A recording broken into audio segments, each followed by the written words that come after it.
مش بس الجيوب الأنفية، ده كمان في أمراض الجهاز بقى التنفسي السفلي، الأزمة مثلا. في ناس عندها مشاكل في تغيير الفصول، عندهم حاجة اسمها هاي فيفر أليرجي نتيجة لتطاير حبيبات اللقاح في الجو وكده، فبيجي لهم لما بيستنشقوا حبيبات اللقاح دي بيجي لهم حساسية بتسبب لهم ضيق في التنفس الناس اللي عندهم أزمة دول بيجي لهم سعال ليلي.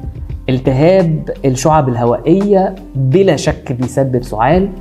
مرض التيوبركيلوسيس وهو مرض السل بيصيب الرئتين وبيعمل فيها التهاب فظيع جدا، والسعال بتاعها كمان ما بيكونش عادي، ده كمان بيكون مصطحب او محمل بالدم. والحمد لله حاليا علاجات مرض السل متوفرة جدا بالاقراص في الدول كلها مش في مصر بس.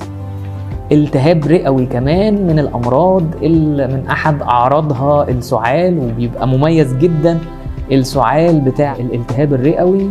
كمان امراض كتيره زي البلورال ديزيزز، مالجنسي، امراض سرطانيه، سلام قولا من رب الرحيم، امراض كتيره جدا بيكون احد اعراضها السعال. هو ده اللي انا بحاول اقوله لكم، ما تستسهلوش في اي مرض بيجي لك عرض من اعراضه السعال، ارجوك زور اقرب دكتور وشوف المشكله اصلا ايه، لعل الموضوع يكون خطر وانت بتقلله بان انت يعني تستسهل وتاخد دواء للسعال.